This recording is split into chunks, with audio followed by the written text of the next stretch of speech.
হিমালয় জয় করার দুর্নিবার ইচ্ছা থাকে প্রতিটা পর্বতারোহীর। তাদেরই একজন ইকরামুল হাসান শাকিল। তিনি নেমেছেন হিমালয় জয়ের মিশনে। এই মুহূর্তে তিনি আছেন স্টুডিওতে, কথা বলবো তার সঙ্গে। আপনাকে স্বাগতম জানাচ্ছি সময় টিভিতে। ধন্যবাদ আপনাকে। শাকিল, মানুষ তো অনেক ধরনের ইচ্ছা পোষণ করে। আসলে একটা মানুষ কেন সাগর থেকে একদম পৃথিবীর সর্বোচ্চ পৃষ্ঠে যাবে, এই পাগলাটে ভাবনাটার শুরুটা কিভাবে? আমি সবসময় চেষ্টা করেছি যে নতুন কিছু করার এবং চ্যালেঞ্জটাকে বেশি, যেন আমি অধিক চ্যালেঞ্জটা কীভাবে নিতে পারি। আমি যখন 5000 মিটার অভিযান করলাম, 6000 মিটার করলাম, 7000 মিটার করতে পেরেছি, তখন মনে হলো যে এখন আরেকটু বেশি চ্যালেঞ্জ নিতে পারি না।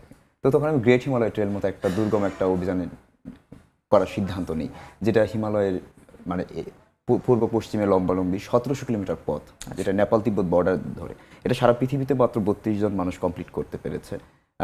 তো সেই অভিযানটাও আমি করেছি, গত বছর শেষ করেছি সেটা 109 দিনে। তো তখন মনে হলো যে যেহেতু গ্রেট হিমালয় ট্রেলের মতো একটা দুর্গম জার্নি শেষ করতে পেরেছি, তাহলে এভারেস্টেরটা কেন নয়। তো এভারেস্ট নিয়ে যখন প্ল্যান করছিলাম, তো তখন মনে হলো যে এভারেস্টে কি নতুন কিছু করা যায়। সবাই তো বেস ক্যাম্প থেকে অভিযান করছে, যে 17000 ফিট উপর থেকে সবাই মূল অভিযানটা শুরু করে। তো আমার অভিযানটা হবে এমন এক জায়গা থেকে যেখানে একদম জিরো লেভেল থেকে, যে পৃথিবীর সর্বোচ্চ চূড়ায় যখন যাব, সেই 29,031 ফিট উচ্চতার যে এভারেস্ট, সেটা প্রতিটা ফিটের জন্য আমার পায়ের পদচিহ্ন থাকে। তো সেটা কি, সেই জন্য একদম জিরো লেভেল থেকে একদম পৃথিবীর টপ অফ দ্য ওয়ার্ল্ড যে জায়গাটাকে আমরা বলি মূলত, সেই এভারেস্টের চূড়ায় যাওয়ার এই প্ল্যানটা করা। এটাকে বলা হচ্ছে C2 সামিট। এবং এখন পর্যন্ত সম্ভবত একজন ব্যক্তি পৃথিবীতে এই ধরনের রেকর্ড। হ্যাঁ, এটা করেছে 1990 সালে এই অস্ট্রেলিয়ার একজন পর্বতারোহী টিম ম্যাকার্টনি।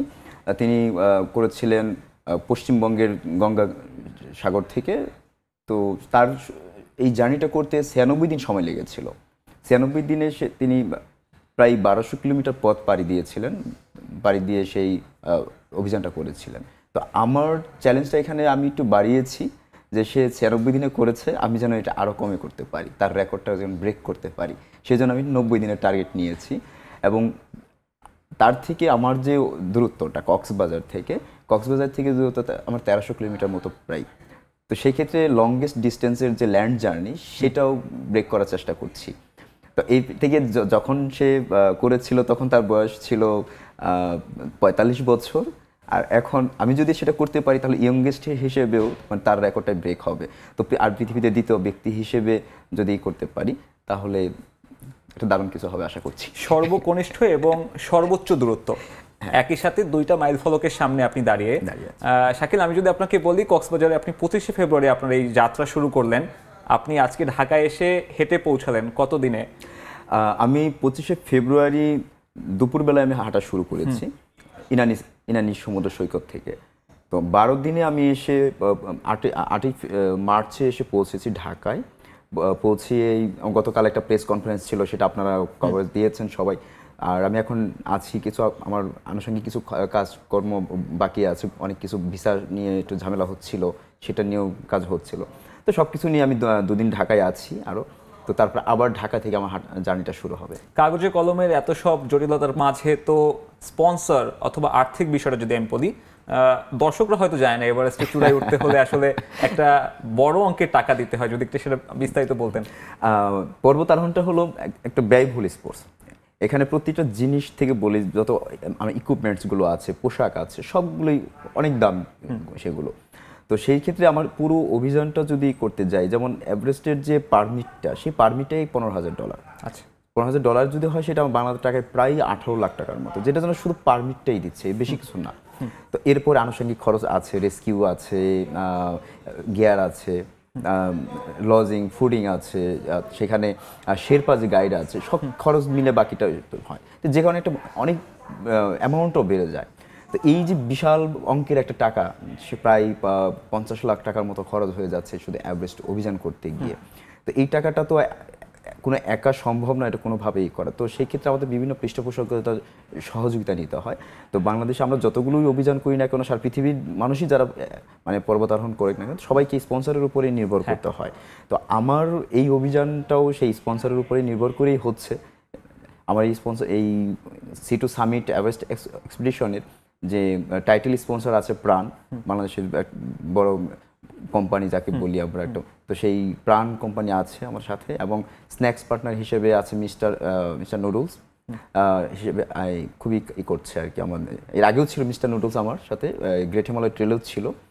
আর এর সাথে আছে নেপালের একটা গিয়ার পার্টনার আছে, নেপালের একটা কোম্পানি মাকালু ই ট্রেডার্স, এবং ওরাল কেয়ার পার্টনার হিসেবে আছে সিস্টেমা টুথব্রাশ। কিন্তু সেগুলো কি পর্যাপ্ত? আপনার এই টোটাল ট্যুরের জন্য আপনার বাজেটটা কত এবং কত টাকা আপনি এখন পর্যন্ত জোগাড় করতে পেরেছেন? এখন অবধি পর্যন্ত পুরোপুরি টাকার জোগাড় হয়নি, সেটা এখনো চেষ্টা করছি। বিভিন্ন স্পন্সর কোম্পানিদের কাছে যাচ্ছি, তাদের কাছে এখন আপনাদের মাধ্যমেও বলছি যে তারা যেন এই দারুণ একটা কাজে, যে আমরা মানে পৃথিবীর মধ্যে একটা আলোড়ন তৈরি করার সৃষ্টি করার মতো একটা অভিযান হতে যাচ্ছে, এবং বাংলাদেশ এবং সেই অভিযানটার নেতৃত্ব মানে যদি বলি যে আমরা বাংলাদেশ থেকে দিচ্ছি, তো যদি আমরা করতে পারি তাহলে সারা পৃথিবীর মানুষ দেখবে যে হ্যাঁ, এই ধরনের একটা বড় অভিযান বাংলাদেশের সেই সি লেভেলের মানুষগুলো করতে পারে।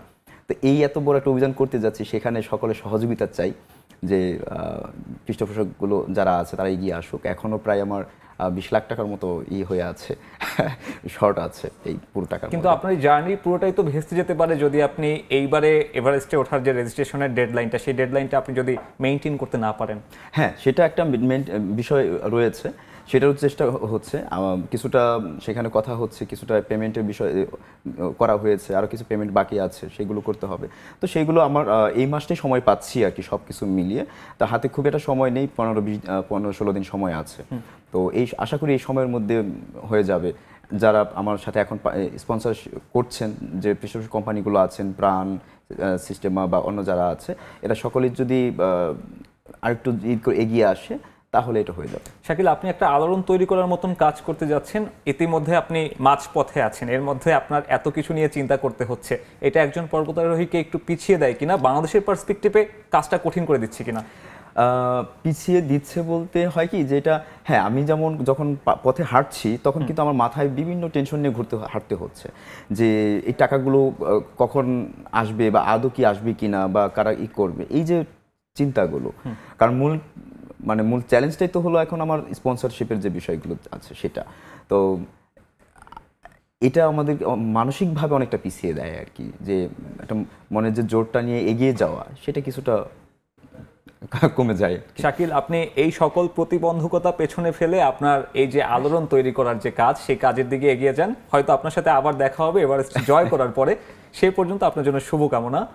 দর্শক, কথা বলছিলাম দারুণ একটা ইচ্ছে নিয়ে একটা যাত্রা শুরু করা পর্বতারোহী শাকিলের সঙ্গে, যিনি তার স্বপ্নের কথা আমাদের সঙ্গে এতক্ষণ জানাচ্ছিলেন।